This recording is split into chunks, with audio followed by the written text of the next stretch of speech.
الحمدللہ رب العالمین یا رب صلی وسلم دائما ابدا علی حبیبک خیر الخلق کلہم والحبیب الذی ترجی شفاعتہ لکل حول من اللہ علی مقتحم سبحانک لا علم لنا الا ما علمتنا انک انت العلیم الحکیم۔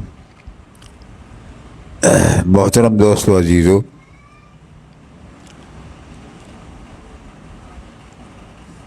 یہ مہینہ ذی الحجہ کا مہینہ ہے، 7 تاریخ ہے اس کی۔ ذی الحجہ میں حضرت ابراہیم علیہ السلام کی یادگار منائی جاتی ہے۔ اللہ کے نبی نے فرمایا سنت ابیکم ابراہیم، قربانی تمہارے ابا حضرت ابراہیم علیہ السلام کی سنت ہے۔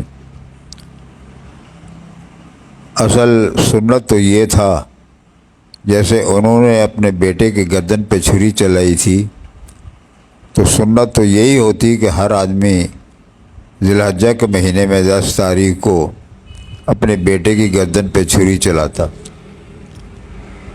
لیکن اللہ نے احسان فرمایا، اللہ کا کرم ہوا، مہربانی ہوئی، اصل مخلوق پہ رحم فرماتے ہوئے وہ ابراہیم علیہ السلام کو نعم البدل کے اندر دمبا عطا فرما دیا۔ انہیں دمبے کے گردن پہ چھری چلائی،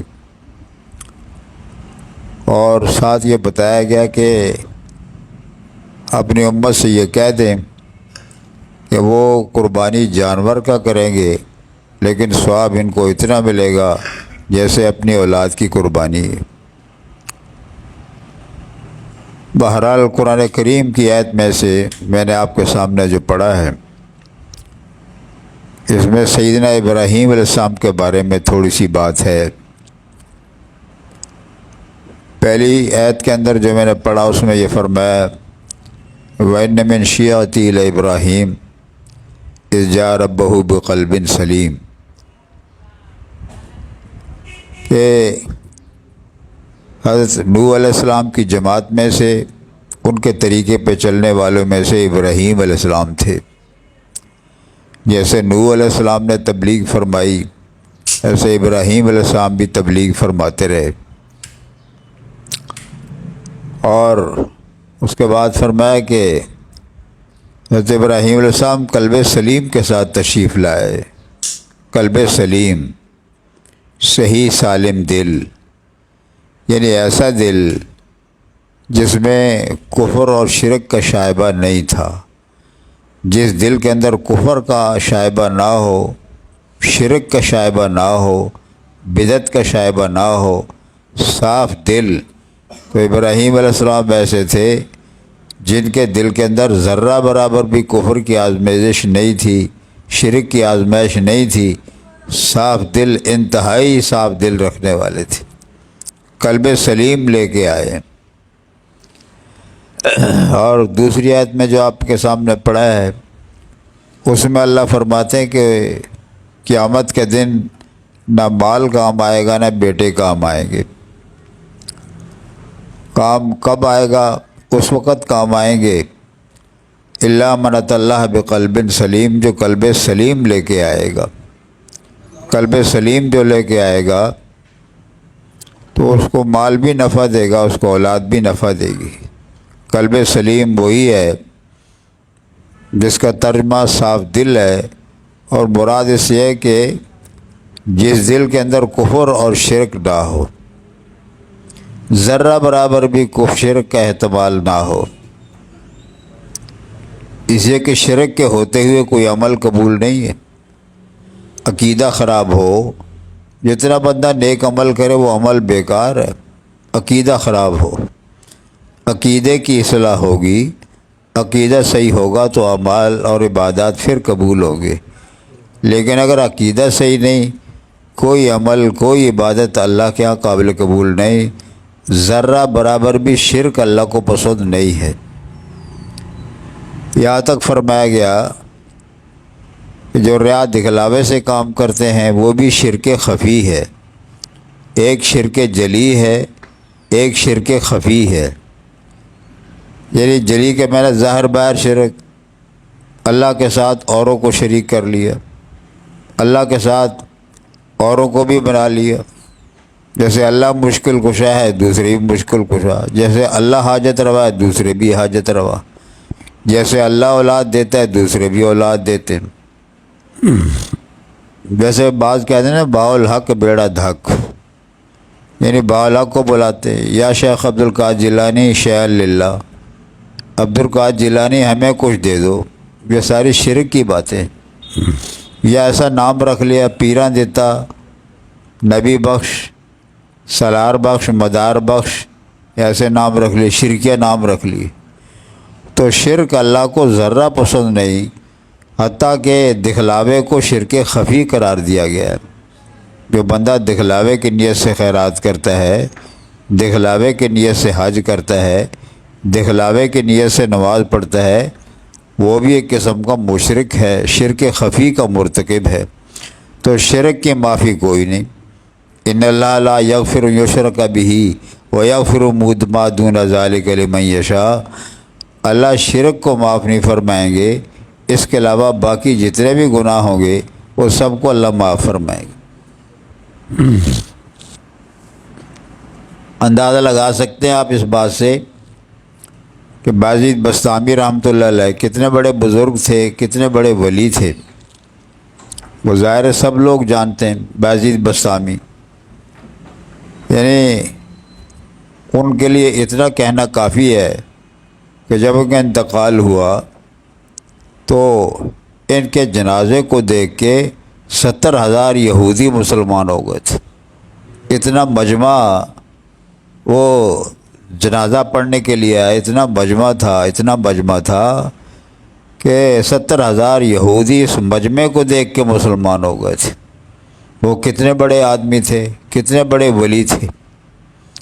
لیکن جب انتقال ہوا تو کسی اللہ والے نے خواب میں دیکھا، بایزید بسطامی سے پوچھا کیا ہوا، اللہ نے کیا سلوک فرمایا. پہلے جب اللہ کے سامنے پیش ہوا تو اللہ نے مجھے پوچھا کیا لے کے آیا ہے، خالص چیز بتاؤ، کون سا لے کے آیا، خالص عمل بتائیے. وہ کون سا عمل ہے جس کو آپ سمجھتے ہیں؟ تو کہتے ہیں میں سوچ میں پڑ گیا کہ نماز پیش کروں تو نماز بھی میری خالص نہیں، نماز کے اندر وسوسے آتے ہیں، نماز کے اندر خیالات آتے رہتے ہیں، نماز بھی خالص نہیں پیش کر سکتا. روزہ دیکھا، روزہ بھی خالص نہیں، روزے کے اندر بھی کبھی بد نظری ہو گئی، کبھی جھوٹ بول لیا، کبھی دھوکہ دے لیا، ایسا ہو گیا تو روزہ بھی خالص نہیں. حج کیا، حج بھی خالص نہیں، عمرہ بھی خالص نہیں، تلاوت بھی خالص نہیں. تو کوئی عمل مجھے خود اپنی نگاہ میں خالص نظر نہیں آیا. سوچتے سوچتے میں نے یہ سوچا توحید ہے خالص، اللہ کی توحید خالص ہے، وہ پیش کرتا ہوں. یعنی اللہ کو وحدہ لا شریک میں نے سمجھا. ساری زندگی میں خود بھی اس پہ پابند رہا، اوروں کو بھی پابند کرتا رہا کہ اللہ وحدہ لا شریک ہے، اللہ کی ذات میں بھی کوئی شریک نہیں، اللہ کی صفات میں بھی کوئی شریک نہیں. اللہ ہی مشکل کشا، اللہ ہی حاجت روا، اللہ ہی عزت دینے والا، اللہ ہی ذلیل کرنے والا، اللہ ہی روزی کھلی دینے والا، اللہ ہی روزی تنگ کرنے والا. اللہ کے ہاتھ میں سارے خزانے اللہ کے ہاتھ میں ہیں، اللہ کے حکم سے ہو رہا ہے جو کچھ بھی ہو رہا ہے. تو میں نے یہ سوچ کے اللہ کے سامنے پیش کیا. میں نے جرأت سے کہا کہ جی میں خالص توحید لے کے آیا ہوں، خالص توحید. تو اللہ جل شاہ نے فرمایا کذبتا، جھوٹ بولتے ہو، جھوٹ ہے، سارا جھوٹ ہے، بتائیے. بایزید بسطامی رحمۃ اللہ علیہ اور کہتے ہیں کہ میں نے یہ سوچا کہ باقی اعمال تو میں خود ہی خالص ہی سمجھ رہا تھا، توحید کو خالص سمجھا وہ بھی جھوٹا نکلا، تو اب میری ہلاکت کے سوا کیا حال ہوگا، میں ظاہر ہے جہنم میں جاؤں گا، توحید میری خالص نہیں. یہ سن کے میں بے ہوش ہو گیا جی، بے ہوش ہو کے گر پڑا. کافی دیر کے بعد ہوش آئی. میں نے اللہ پاک نے فرمایا بتاؤں تیری توحید خالص کیوں نہیں، بتاؤں کہ یہ بتائیے کہ جی ایک رات کو تیرے پیٹ میں درد ہوئی تھی، پیٹ میں تکلیف ہو رہی تھی، درد ہو رہی تھی، آپ کے مرید آئے کہ حضرت جی کیا ہو گیا، حضرت جی کیا حال ہے، کیسی طبیعت ہے، تو تم نے یہ کہا تھا کہ میں نے رات کو دودھ پیا، دودھ کی وجہ سے درد ہو گئی، دودھ کی وجہ سے، کہ تیری توحید کہاں خالص گئی۔ پہلے تو کہتا تھا اللہ کے حکم سے ہو رہا ہے جو کچھ ہو رہا ہے، صحت بھی اللہ کے حکم سے، بیماری بھی اللہ کے حکم سے، عزت بھی اللہ کے حکم سے، ذلت بھی اللہ کے حکم سے، روزی وسعت بھی اللہ کے حکم سے، تگ روزی بھی اللہ کے حکم سے، عزت بھی اللہ کے حکم سے، ذلت بھی اللہ کے حکم سے۔ تو تم نے تو یہ سمجھا ہوا تھا، اور اب کہہ رہے کہ دودھ کی وجہ سے بیمار ہو گیا میں، دودھ کی وجہ سے توحید تیری خالص کا آ رہی ہے۔ جیسے ہم لوگ رات دن ایسی باتیں کرتے رہے، یار میں نے فلاں چیز کھا لی مجھے نقصان ہو گیا، فلاں چیز میں نے کھا لی مجھے نقصان ہو گیا۔ نہیں، ایسا نہیں ہوگا، ایسا نہیں کہنا چاہیے۔ بس جو کچھ ہو رہا اللہ کے حکم سے ہو رہا ہے، بیماری آئی اللہ کے حکم سے آئی، اور جائے گی بھی اللہ کے حکم سے، آئی بھی اللہ کے حکم سے، جائے گی بھی اللہ کے حکم سے۔ کوئی چیز، کسی چیز میں نفع نقصان ذاتی نہیں، نفع نقصان اللہ کے ہاتھ میں ہے۔ وہ چاہے نفع والی چیز سے نفع دے دے، نقصان والی چیز سے نقصان دے دے، وہ چاہے نقصان والی چیز سے نفع دے دے اور نفع والی چیز سے نقصان دے دے، سب کچھ اللہ کے قبضے کے اندر۔ بہرحال اللہ نے فرمایا کہ توحید بھی تیری خالص نہیں، تو بتا تو جہنم کے لائق ہے کہ نہیں ہے۔ میں تو خاموش ہو گیا، کانپنے لگ گیا۔ تو پھر اللہ نے فرمایا کہ میرے تیرے اوپر رحم کرتا ہوں ایک بلی کی دعا کی وجہ سے۔ ایک بلی نے تیرے لیے دعا کی تھی، تہجد کی نماز کے لیے آپ کھڑے تھے، تہجد کی نماز پڑھی، سردی کا موسم تھا، تو تیرے بسترے میں بلی گھس گئی۔ جب تو واپس آیا تھوڑی دیر لیٹنے کے لیے، گھنٹہ عبادت کی، 2 گھنٹے عبادت کی، 2.5 گھنٹے، 3 گھنٹے عبادت کی، پھر تھوڑی دیر کے لیے لیٹنے کے لیے بستر کی طرف آیا تو دیکھا بلی سو رہی ہے۔ تو تم نے خیال کیا کہ اگر میں سوتا ہوں تو بلی بھاگ جاتی ہے، بلی کو تکلیف ہوگی، تو وہ ساری رات تم نے بیٹھ کے گزاری، لیکن بلی کو تم نے اٹھایا نہیں۔ تو بلی نے پھر دعا کی، اللہ مغفر لہو ورحمہ، اے اللہ اس کو معاف کر دے، اس پہ رحم کر دے، اس نے میرے اوپر رحم کیا۔ ارحموا من فی الارض یرحمکم من فی السماء، تم زمین والوں پہ رحم کرو، اللہ پاک عرش بری سے تم پر رحمت نازل فرمائے گا۔ من لا یرحم لا یرحم، جو کسی پر رحم نہیں کرتا اللہ بھی اس پر رحم نہیں کرتا ہے۔ الراحمون یرحم الرحمن، رحم کرنے والوں پہ اللہ پاک رحم کرتا ہے۔ اللہ پاک ہمیں رحم دل عطا فرمائے، رحم کرنے کی توفیق عطا فرمائے۔ بہرحال یہ حال ہے کہ توحید خالص رہی، تو توحید خالص کا ہے کہ شرک جب نہیں کریں گے، شرک نہیں ہوگا۔ ایک دفعہ حضرت ابراہیم علیہ السلام سمندر کے کنارے جا رہے تھے، تو آپ نے سمندر کے کنارے ایک مردار پڑا ہوا دیکھا، جانور کو مرا ہوا تھا۔ تو یہ دیکھ کے دریا کی طغیانی آئی نا، سمندر کی طغیانی آئی، تو اس نے اس مردار کی لاش کو سمندر کے اندر وہ لے گیا، وہ موجیں آئیں اور سمندر وہ بہا کے لے گئی اندر، اور تھوڑی دیر کے بعد پھر اس کو باہر پھینک دیا۔ جب باہر پھینک دیا تو پرندے جانور اس کو کھانے لگے، اس کے بعد پھر موج آئی تو پانی پھر ان کو واپس لے گئی دریا کے اندر، دریائی جانور کھانے لگے۔ تو کچھ حصہ زمین خشکی کے جانور کھا رہے تھے اور کچھ حصہ اس کا سمندر کے جانور کھا رہے تھے۔ تو ابراہیم علیہ السلام کے دل میں خیال آیا، تو اللہ سے پوچھا کہ اے اللہ یہ ارنی کیف تحیی الموتیٰ، مجھے دکھاؤ آپ مردوں کو کیسے زندہ کرتے، مجھے دکھائیے۔ یعنی یہ آدھا حصہ یا زیادہ حصہ خشکی کے جانوروں کے پیٹ میں چلا گیا اور آدھا حصہ یا زیادہ وہ سمندر کے جانوروں کے پیٹ میں چلا گیا، اور کچھ حصہ اس کا اسکن کے پیٹ میں چلا گیا، کچھ حصہ خشکی کے جانوروں کے پیٹ میں چلا گیا، تو اس کو کیسے زندہ کرے گا؟ ارنی کیف تحیی الموتیٰ، مجھے دکھاؤ کہ کیسے مردوں کو آپ زندہ کرتے۔ تو اللہ نے فرمایا اولم تؤمن، ایمان نہیں ہے، آپ کو یقین نہیں ہے کہ میں مردوں کو زندہ کرتا ہوں، آپ کو یقین نہیں؟ یعنی بلا ولکن لیطمئن قلبی، ہاں کیوں نہیں، یقین تو ہے لیکن میں تسلی کے لیے سوال کرتا ہوں۔ یعنی علم الیقین تو حاصل ہے لیکن عین الیقین اور حق الیقین کا سوال کرتا ہوں۔ عین الیقین آنکھوں سے دیکھنا چاہتا ہوں، اور اس کے بعد میں اس کا عملی طور پر تجربہ کرتا ہوں، حق الیقین میرے دل کے اندر اور یقین پیدا ہو جائے اور ایمان پیدا ہو جائے۔ اس وقت مجھے علم الیقین حاصل ہے، مجھے یقین ہے کہ آپ مردوں کو زندہ کریں گے، مجھے یقین کامل حاصل ہے۔ جیسے ہمارا ایمان کا حصہ ہے کہ والبعث بعد الموت، مرنے کے بعد اللہ دوبارہ زندہ کریں گے۔ تو قبر میں آدمی زندہ ہو جائے گا دوبارہ، جب اس کو دفنائیں گے میت کو، تو جب لوگ چلے جاتے ہیں تو میت زندہ ہو جاتی ہے، اللہ زندہ کرتے ہیں، اور پھر اس کے بعد سوال جواب ہوتے ہیں، منکر نکیر آتے ہیں، سوال جواب کرتے ہیں۔ تو اللہ کے نبی نے فرمایا کہ دفنانے کے بعد بھاگو نہیں، جلدی بھاگو نہیں، بلکہ کچھ دیر وہاں پر اللہ کا ذکر کرو، اس کے لیے دعا کرو کہ اللہ منکر نکیر کے سوالوں کے جواب اس پہ آسان کر دے۔ تھوڑی دیر اس پہ بیٹھو، اللہ کا ذکر کرو، تلاوت کرو، قل اللہ احد پڑھو، درود شریف پڑھو، استغفار پڑھو، نیک کام کرو، اس کو تسلی ہو جائے،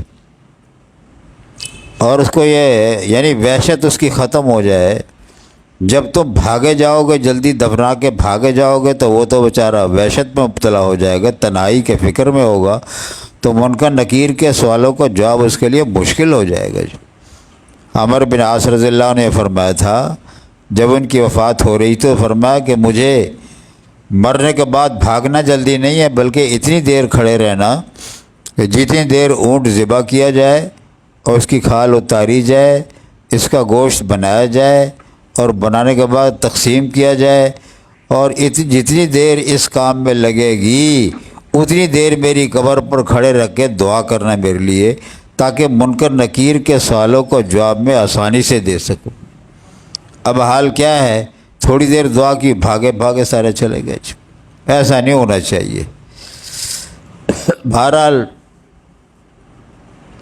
حضرت ابراہیم علیہ السلام نے سوال کیا، رب ارنی کیف تحیی الموتی، اے اللہ مجھے دکھا دو آپ مردوں کو کیسے زندہ کرتے۔ اور اس کے بعد ان سے پہلے حضرت عزیر علیہ السلام جو تھے، جب وہ بابل کے اندر بخت نصر بادشاہ جس نے بیت المقدس کو تباہ برباد کر دیا تھا، سب کو اجاڑ دیا تھا، تو وہاں پر عزیر علیہ السلام کا گزر ہوا، سارا شہر برباد ہو چکا تھا، اس کے دکانیں، اس کے مکان، اس کی ساری چیزیں تباہ برباد، بیت المقدس سارا برباد، سب کو گرا دیا تھا بخت نصر بادشاہ نے۔ تو انہوں نے پھر یہ کہا تھا کہ اس کو اللہ پاک کیف یحیی الارض بعد موتہا انا یحیی ھذہ اللہ بعد موتہا، کہ اس کو مرنے کے بعد، بے آباد ہونے کے بعد اللہ کیسے آباد کرے گی، کیسے آباد کریں گے اس کو۔ انا یحیی ھذہ اللہ بعد موتہا، انا یحیی کیسے زندہ کریں گے۔ ابراہیم علیہ السلام کے جو سوال ہے اس میں ادب کا زیادہ پہلو ہے۔ ابراہیم علیہ السلام تو فرمانے لگے ارنی کیف تحیی الموتی، اے اللہ مجھے دکھا دو کہ آپ مردوں کو کیسے زندہ کرتے، ذرا دیکھنا چاہتا ہوں۔ لیکن عزیر علیہ السلام نے فرمایا کہ انا یحیی ھذہ اللہ بعد موتہا، اس کو بے آباد ہونے کے بعد اللہ کیسے آباد کریں گے، کیسے آباد کریں گے۔ تو فرق ہے نا دونوں کے اندر، طرز کلام میں فرق ہے، اس لیے کلام کے بدلنے سے بھی ذرا معنی میں تبدیلی تھوڑی سی ہو جاتی ہے۔ یقین تو تھا، عزیر علیہ السلام کو یقین تو حاصل تھا کہ اللہ زندہ کریں گے، نبی کو شک تھوڑی ہو سکتا ہے کوئی، وہ تو لیکن طریقہ، وہ ان کے الفاظ جو تھے نا، الفاظ وہ تھوڑے سے سخت تھے، تو اللہ نے پھر یوں کیا کہ ان کی وہاں پر موت آ گئی، عزیر علیہ السلام کی وفات ہو گئی، اور 100 سال تک وہاں پر وہ پڑے رہے، 100 سال تک وہاں پر یعنی مرنے کی حالت کے اندر پڑے رہے۔ گدھے پہ سوار ہو کے آئے تھے، کھانا بھی اپنے ساتھ لے کے جا رہے تھے کہیں، تو 100 سال کے بعد اللہ نے پھر ان کو زندگی دی، عزیر علیہ السلام کو، اور اس کے بعد جب زندہ ہوئے تو پوچھا کہ پتہ ہے کتنی دیر آپ یہاں پر رہے؟ تو انہوں نے کہا جی بس ایک دن یا آدھا دن، ایک دن یا آدھا دن۔ یعنی اللہ فرماتا بل لبثت مئۃ عام، 100 سال آپ زندہ وفات ہوئی، 100 سال تک مرے رہے۔ 100 سال پر اگر یقین نہیں آتا تو گدھے کو دیکھ لو اپنے، گدھے کو دیکھا اس کی ہڈیاں بکھری پڑی تھی، کوئی ہڈی اس طرف پڑی ہے، کوئی ہڈی اس طرف پڑی ہے، سارا مکمل ختم ہو چکا تھا۔ تو کہا کہ دیکھو کھانا جو تو لے کے آئے تھے، کھانے کو ہم نے اسی طریقے سے محفوظ رکھا ہے، کھانے کو خراب نہیں ہونے دیا ہم نے۔ تیرا گدھا جو تھا اس کا حال کیا ہے؟ لیکن آپ چونکہ نبی ہیں اور نبی کے لیے اللہ نے زمین پہ حرام کر دیا، نبی کے جسم کو زمین نہیں کھا سکتی ہے، نبی کا جسم پاک صاف رہتا ہے، نبی کا جسم محفوظ رہتا ہے۔ تو یہ سمجھانے کے لیے کہ مرنے کے بعد یوں میں زندہ کرتا ہوں، جیسے آپ کو میں نے زندہ کیا ایسے ہی میں لوگوں کو زندہ کروں گا۔ تو جس آدمی کو اپنا مرنا یاد ہو وہ گناہ کیوں کرے؟ آج جو لوگ بے نماز ہیں، بے روزہ رکھتے ہیں، تلاوت نہیں کرتے، نیک کام نہیں کرتے ہیں، گناہ کرتے ہیں، جھوٹ بولتے ہیں، دھوکہ دیتے ہیں، زنا کرتے ہیں، چوری اس لیے کرتے ہیں کہ ان کو مرنا یاد نہیں ہے اپنا۔ جس کو مرنا یاد ہو، اپنی موت یاد ہو، وہ کبھی گناہ نہیں کر سکتا ہے، وہ نیک کام ہی کرے گا، وہ حرام نہیں کھائے گا، وہ حلال کھائے گا۔ جس کو اپنا مرنا یاد ہو، اللہ پاک ہمیں موت کو یاد رکھنے کی توفیق عطا فرمائے۔ امام الانبیاء سرکار دو عالم صلی اللہ علیہ وسلم نے فرمایا کہ جو آدمی 25 دفعہ موت کو روزانہ یاد کرے، 25 دفعہ، تو جب اس کی موت آئے گی تو شہادت کی موت ہوگی۔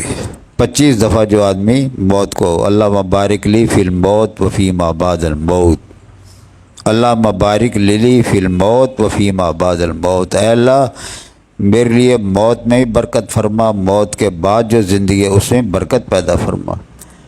موت کے اندر برکت کیا ہے کہ موت کا ٹائم یہ کہ سکرات سے بچ جائے بیچارہ، موت کی جان نکلنے کی تکلیف سکرات سے بچ جائے، یہ موت میں برکت ہے۔ اور موت کے بعد جو برکت قبر کے اندر وہ یہ کہ اللہ قبر کے اندر معاملہ ٹھیک کر دے، اللہ پاک منکر نکیر کے جواب کو آسان کر دے، قبر کو وسیع فرما دے، یہ کہ موت کے بعد کا مسئلہ ہے۔ تو ادھر تو یہ ہوا، ادھر ابراہیم علیہ السلام نے فرمایا تھا رب ارنی کیف تحیی الموتیٰ، اے اللہ مجھے دکھا دو ذرا کہ آپ مردوں کو کیسے زندہ کرتے ہو۔ تو اللہ نے فرمایا کہ پھر 4 پرندے لے لو، ایک مور لے لو، ایک مرغہ لے لو، ایک کوہ لے لو، ایک کبوتر لے لو، ان چاروں کو آپ اپنے ساتھ ہلاؤ، اپنے ساتھ مانوس کرو، مور کو بھی مانوس کرو اپنے ساتھ، اور مرغے کو بھی، کبوتر کو بھی، کوے کو بھی۔ جب یہ آپ کے ساتھ ہل جائیں گے، عادی ہو جائیں گے، تو پھر ان کو تھوڑی ذبح کریں آپ، اور ذبح کرنے کے بعد ان کے پر جو ہیں وہ سارے کاٹ کر کے باریک کر کے سارے خلط ملط کر دیں، اور سب کے گوشت کا قیمہ بنا کر کے سب کو خلط ملط کر دے، سب کے گوشت کو ملا دو، یعنی جتنا بھی گوشت ہے، کبوتر کا گوشت ہے یا مرغے کا ہے یا مور کا ہے یا کوے کا گوشت، ان سب کو مکس کر دو آپس میں، اور ان کو مختلف پہاڑوں پر رکھ دو، کچھ اس پہاڑ پر، کچھ اس پہاڑ پر، کچھ اس پہاڑ پر، ان کی ڈھیریاں بنا دو۔ بنانے کے بعد پھر ایک ایک کو پکارتے رہو، مور کو پکارو، چنانچہ آپ نے فرمایا کہ یا طاؤس، او مور، طاؤس کو بلایا۔ تو ایسے ہوا، پھر پہلے پر جوڑنے لگے، آپ کے سامنے پر جوڑنے لگے، پھر گوشت ہو جو ہٹ کے سارا ملنے لگا، گوشت ملنے لگا، پھر گوشت پہ ہڈیاں چڑھنے لگیں، آپ کے سامنے دیکھتے دیکھتے مور سیدھا زندہ ہو گیا جی، ایسے ہی مرغا زندہ ہو گیا، کبوا بھی زندہ ایسے ہی ہو گیا۔ تو آپ نے عین الیقین کے ساتھ، حق الیقین، عین آنکھوں سے دیکھ لیا آپ نے کہ یوں مردہ زندہ ہو رہا ہے۔ اللہ کے لیے کون سا کام مشکل ہے؟ مرنے کے بعد زندگی آئے گی، اور وہ ہمیشہ کی زندگی ہے۔ مجھے اور آپ کو جو اللہ نے پیدا کیا ہے وہ آخرت کی زندگی کے لیے پیدا کیا ہے، دنیا کے لیے نہیں پیدا کیا ہے، کھانے پینے کے لیے نہیں ہے، بلکہ مسلمان کا جو مقام ہے وہ جنت کی سرزمین ہے. اس کے لیے دنیا کے اندر محنت اور امتحان ہے وہ کرنا ہے اور آخرت کی زندگی کو صحیح کرنا ہے. تو مفسرین حضرات ایک نقطہ بیان فرماتے ہیں مفسرین کہ مور سارے پرندوں میں سے مور کا انتخاب ہوا ہے، مرغے کا انتخاب ہوا اور کوے کا انتخاب ہوا اور اس کے بعد کبوتر کا انتخاب ہوا. اس کی وجہ ہے کوئی حکمت ہے کہ چاروں پرندوں کا انتخاب ہوا؟ انہوں نے کہا ہے جی. نقطے کی بات ہے وہ یہ ہے کہ مور کو اس لیے ذبح کرایا گیا کہ مور زیب و زینت ہے، اس کے اندر خوبصورتی زیب و زینت ہے، خوبصورت ہے. تو انسان کو یہ بتایا کہ یہ زیب و زینت کو ذبح کرو. 24 گھنٹے اپنے آپ کو بنا سنوار کے رکھنا، جیسے عورتوں کا کام ہے اپنے آپ کو بنا کے رکھنا، کبھی سرخی لگانا، کبھی پاؤڈر لگانا، کبھی کیا لگاتی ہیں، کبھی کیا لگاتی ہیں.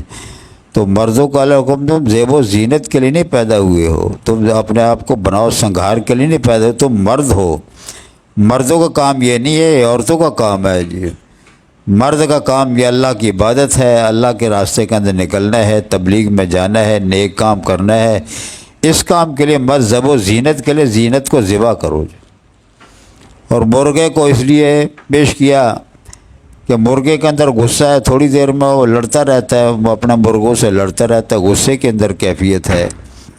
تو اس لیے فرمایا کہ ابھی غصے کو ختم کرو. غصہ آنا چاہیے لیکن غصہ آنے کے بعد پی جاؤ. غصہ ٹھیک ہے، آتا ہے غصہ بندے کو آ جاتا ہے، لیکن پھر کمال یہ کہ غصے کو پی لو. اسے اللہ کے نبی علیہ السلام نے جب پوچھا نا کہ من شدید پہلوان کون ہے، کس کو پہلوان سمجھتے ہو؟ تو صحابہ نے عرض کہ پہلوان وہ ہے کہ الذی یسر و غیر، دوسرے کو جو پچھاڑ دے وہ پہلوان ہے، دوسرے کو گرا دے پہلوان ہے.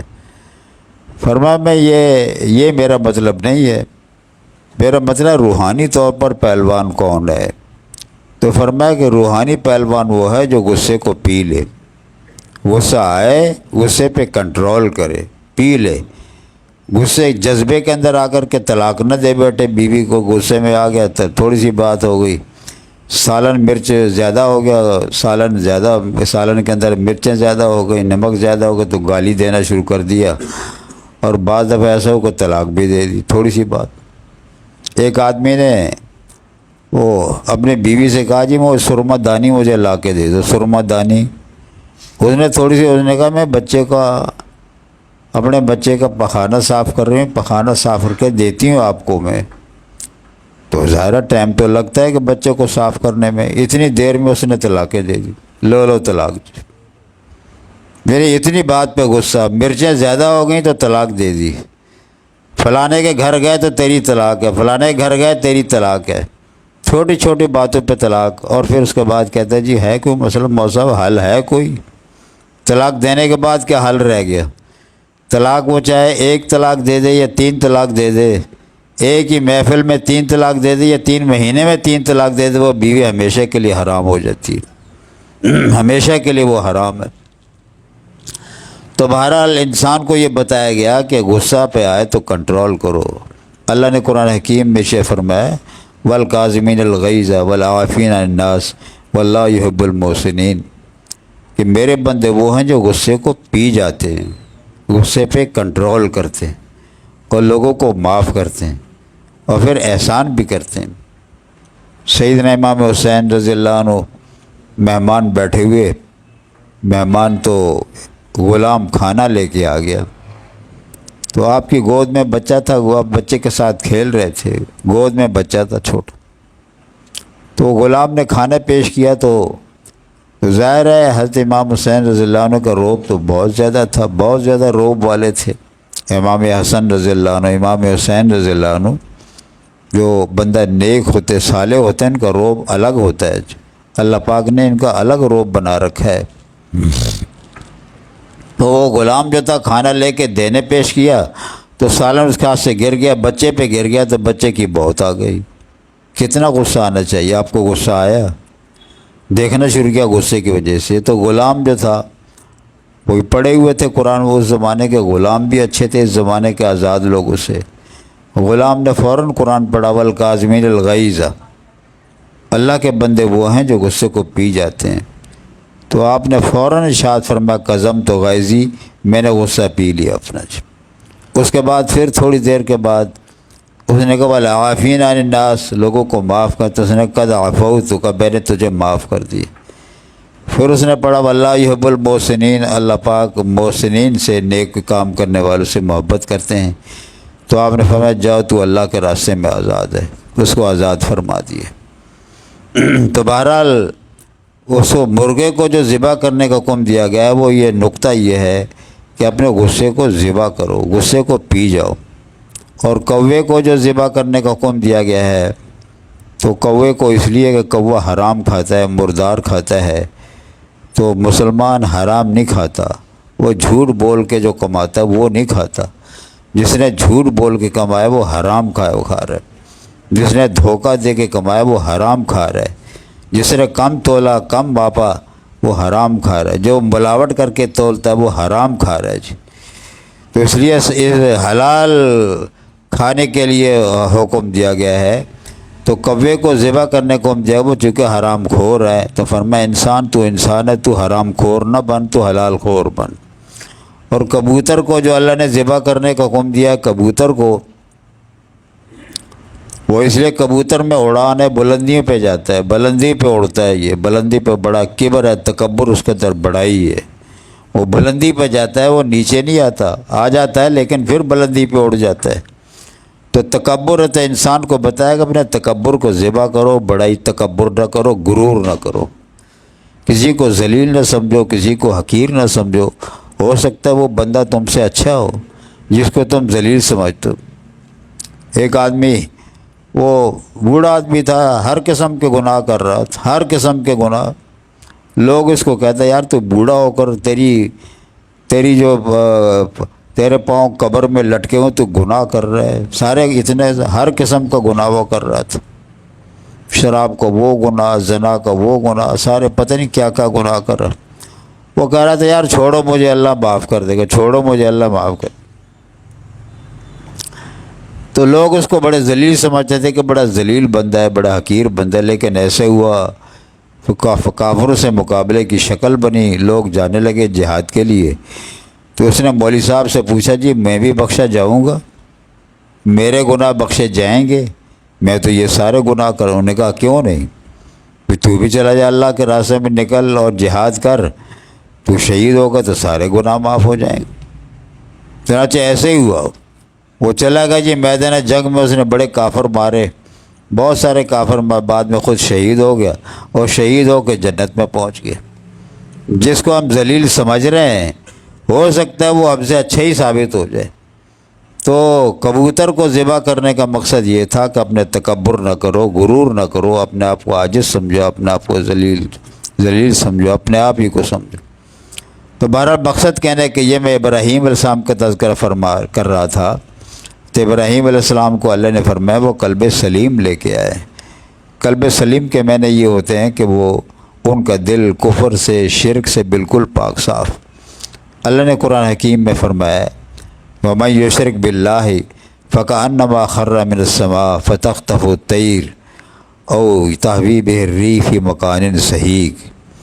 جو آدمی شرک کرتا ہے وہ ایسا ہے جیسے کہ آسمان سے نیچے گر پڑا، آسمانوں پہ جا کے نیچے گر پڑا، اور گرنے کے بعد پرندوں نے نوچ نوچ کر کے اس کو کھا لیا، یا ہوائیں اس کو اڑا دیتی ہیں، ہوائیں اڑا کر کے دور جا کر کے جنگلوں میں پتہ نہیں کہاں بیابان میں اس کو پھینک دیتی ہیں۔ جیسے یہ آدمی بے بس ہو جاتے ہیں، ان کے کوئی مدد کرنے والا نہیں ہوتا۔ پہلا آدمی جس کو پرندوں نے نوچ نوچ کر کے کھایا وہ ختم ہو گیا، دوسرا بندہ بھی جنگل بیابان میں ہواؤں نے پھینک دے وہ بھی ختم ہو گیا۔ اسی طرح کہ شرک کرنے والے سارے اس کے اعمال ختم ہیں، نیکیاں اس کی ختم ہیں، نیکیاں ساری اس کی برباد ہیں۔ اگر ذرہ برابر بھی اس شرک کر لیا اللہ کے ساتھ شریک بنا لیے تو سارا کے سارا معاملہ۔ تو شرک کی 4 قسمیں ہوتی ہیں، 4 قسم کا شرک ہے۔ ایک شرک فی العلم ہے، ایک شرک فی العبادت ہے، اور ایک شرک فی تصرف ہے، ایک شرک فی العادت ہے۔ شرک فی العلم کے معنی یہ ہوتا ہے کہ اللہ کے علم کے اندر کسی کو شریک بنانا، جیسے اللہ پاک عالم ما کانا ما یکون ہے، جو کچھ ہوا، جو کچھ ہوگا، جو کچھ ہو رہا ہے، سب کو اللہ جانتا ہے۔ تو کسی ولی کے بارے میں، کسی نبی کے بارے میں یہ سمجھنا کہ وہ بھی سارا کچھ جانتا ہے، وہ جو کچھ ہوا اس کو بھی جانتا ہے، جو کچھ ہوگا اس کو بھی جانتا ہے، جو کچھ ہو رہا ہے اس کو بھی جانتا ہے، تو غیروں کے اندر صفت مانے گا وہ صفت علم میں اللہ کو وحدہ اس کا شرک کر رہا ہے اللہ پاک کے ساتھ۔ اور دوسرا شرک فی العبادت ہے، اللہ کی عبادت میں کسی کو شریک بنائے۔ اتحیات میں روزانہ پڑھتا ہے تحیات للہ والصلاۃ والطیبات، اے اللہ میری بدنی باتیں، میری مالی باتیں، میری جانی باتیں ساری تیرے نام پہ، میری قولی باتیں، مالی باتیں، جانی باتیں سب تیرے لیے ہوں گی جی۔ لیکن